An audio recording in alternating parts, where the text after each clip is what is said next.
안녕하세요. 500만개미입니다.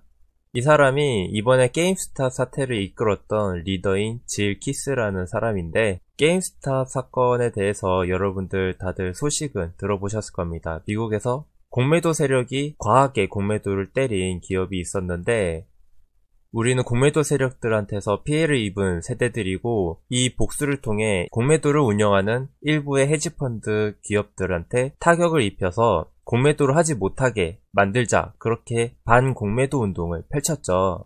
주가가 급등은 해서 헤지펀드들한테 엄청난 위기감을 고조시켰지만 기득권층에 방해하고, 그리고 가짜뉴스들, 예를 들어서 다음 공매도 타겟은 어디더라 하면서 개미들의 시선을 돌린 거예요. 그래서 개미들의 힘이 약해졌고 결집력이 약해졌고, 그리고 수익을 본 사람들이 이득을 보고 더 급등할 줄 알고 산 사람들이 손실 구간이 발생하니까 손절을 막 이렇게 투매를 하면서 패닉셀 현상, 아이고 완전 정신이 나가면서 이거 빨리 팔지 않으면 휴지조각 되겠어 라는 그런 공포감이 지배되면서 주가가 계속해서 떨어지게 됐습니다. 그래서 고점에서 잡은 사람들한테는 지금 지옥 같은 시간일 수가 있는데, 한국에 비슷한 흐름이 나타나고 있어서 여러분들한테 이 차트를 보면서 경계감을 가져야 된다 말씀드리고 싶어서 이번 영상 제작해 보았습니다.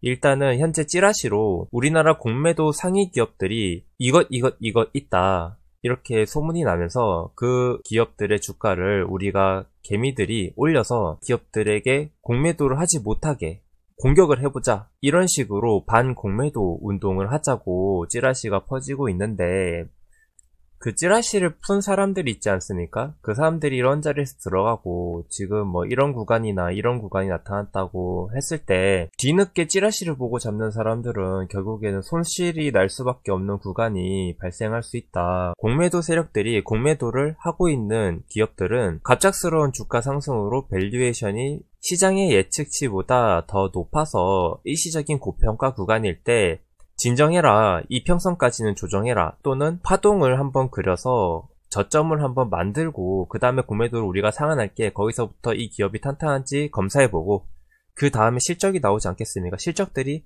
한 분기, 두 분기, 세 분기 이렇게 차고차고 나오면서 시장 예측치가 기대만큼, 주가의 상승만큼 반영이 되었는지 검사하는 그런 시기가 있은 뒤에 시장 예측치만큼 실적이 잘 나왔다 그러면 공매도 세력들이 상환을 해요. 그리고 사람들이 매수를 하겠죠. 기업의 차트가 만들어질 때 기업이 큰 폭으로 성장하는 기업이 있어요. 그러면 다음에 실적이 잘 나올 거를 기대해서 주가가 갑자기 뛰었습니다. 기업의 가치라는 건 초록색 선으로 표현할게요. 기업의 가치라는 거는 천천히 올라갑니다. 그러면 여기 나중에 올라갔어야 될 미래 가치를 지금 선반영돼서 올라갔잖아요. 그죠?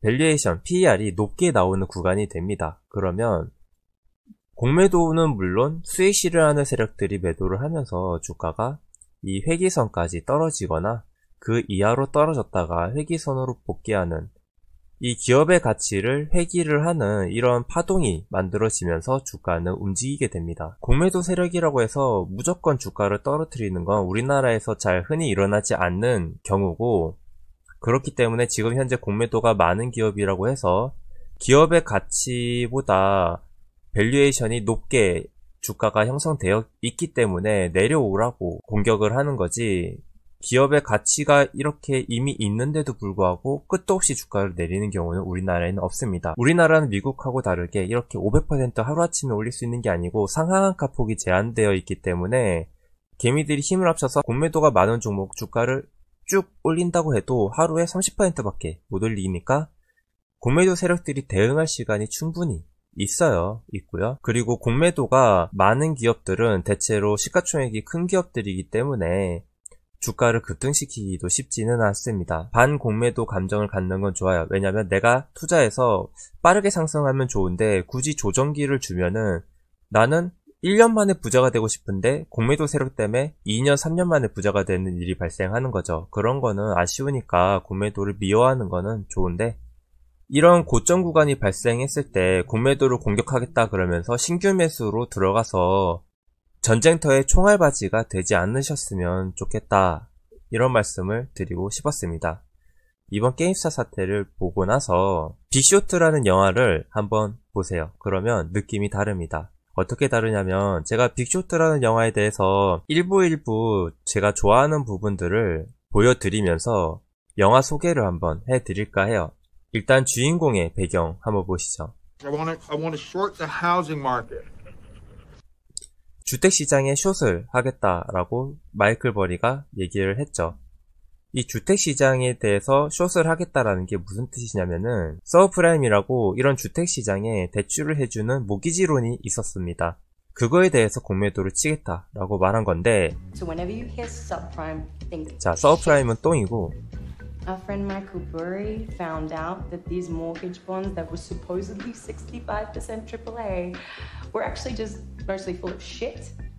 이 채권들은 똥이기 때문에 공매도를 하겠다, 가격 하락에 베팅을 하겠다라고 합니다. 그러면 여기서 알 수 있는 거, 공매도는 가격 하락에 베팅을 하는 거고 저 채권들에게 문제가 있는 상품들이다.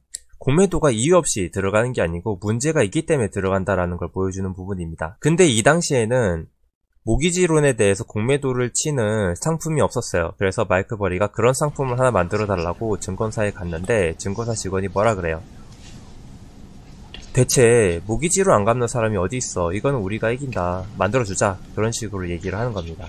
자, 이 장면은 마이클 버리의 직원들이 시장 조사를 나갔었습니다. 근데 보니까 한 마을에 집은 100채인데 인구가 4밖에 없습니다. 주택을 과하게 많이 지었다는 얘기죠. 이게 문제가 되는 게 뭐냐면 이 두 사람 때문입니다. 돈 없는 사람한테도 대출을 해준다고 해요. 그거를 닌자 대출이라고 하는데 소득이 없어도 직장이 없어도 대출을 해줍니다. 집을 사려고 대출 받으니까 그냥 해주는 거다 얘기를 하는데 왜 그냥 해줄까요?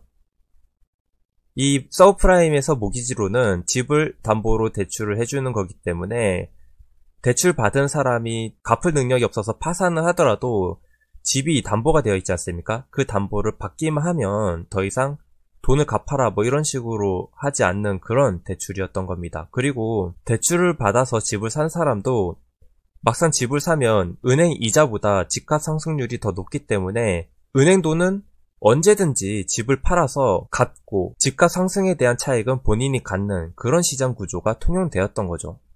우리나라에서는 이러한 부동산 투자 방식을 갭투자 방식이라고 합니다. 이 젊은 청년들이 서브프라임 모기지론의 공매도를 때리자고 다른 투자자를 설득하는데 이때 공매도 했을 때 성공을 하면 25배의 수익률을 벌 수 있다고 얘기를 합니다. 엄청나지 않습니까? 이렇게 수익률이 높으면 신나겠죠? 이렇게 춤을 추는데 트레이너가 말리죠?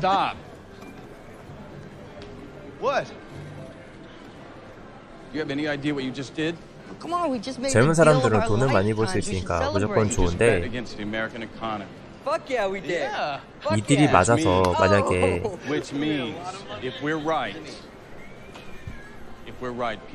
큰 돈을 벌잖아요. 그러면 사람들은 직장도 잃고 은퇴 자금도 잃고 집도 잃고 연금도 잃게 됩니다. 은행권이 비인간적이라 싫다고 하죠. 실업률이 증가하면 엄청나게 많은 사람들이 죽게 된다고 합니다. 사태의 심각성이 느껴지죠? 춤추면 안 됩니다. 그래서 이 일로 인해서 은행이 파산을 합니다. 리먼 브라더스 주가가 영원을 찍고 이렇게 사람들은 직장을 잃어서 길거리에 나앉게 됩니다.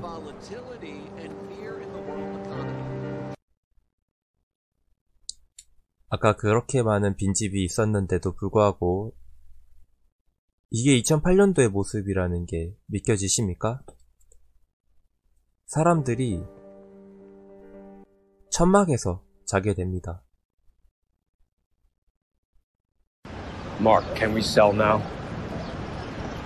I mean, the fund will make almost $1 billion. You'll clear 200 mil, Mark. You know, once we sell, we'll be just like the rest of them. You know that. 이 장면은 중요한 메시지를 남기는 것 같습니다. 우리도 나머지 것들과 똑같아지는 거 알지? 여기서 이 공매도를 통해서 돈을 번 사람들이 익절을 하면은 나머지 사람들과 똑같아진다. 질키스하고 똑같은 역할이었던 겁니다. 사실은 빅쇼트에 나왔던 공매도를 한 헤지펀드 사람들은 은행권이 기득권층이고 그들이 사람들의 돈을 갖고 논다. 그래서 사람들이 말도 안 되는 거에 대해서 투자를 했었다. 그런 식으로 얘기를 하면서 공매도를 때렸다.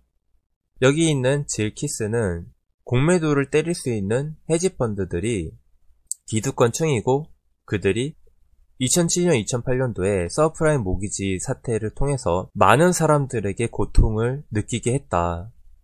여러분들, 서프라임 모기지 사태로 인해서 미국에서는 연금, 부동산, 퇴직금, 예금, 채권이 5조 달러가 증발을 했습니다. 그리고 800만 명이 일자리를 잃었고요. 600만 명이 집을 잃었습니다. 그러면 이때 부모님이 일자리를 잃고 집을 잃은 그 엄청난 어두운 시기를 겪었던 사람들이 지금 13년, 14년 정도 지났죠. 자랐습니다. 그 시대에 젊어서 부모님의 아픔을 지켜보며 자랐던 자식들은 지금은 자라서 적어도 20대, 많게는 40대의 한 가정의 가장 또는 사회의 한 축을 담당하는 기성세대가 되어 있습니다. 그러니까 직장이 있고 가정을 꾸리는 단계에 있는 사람들이죠.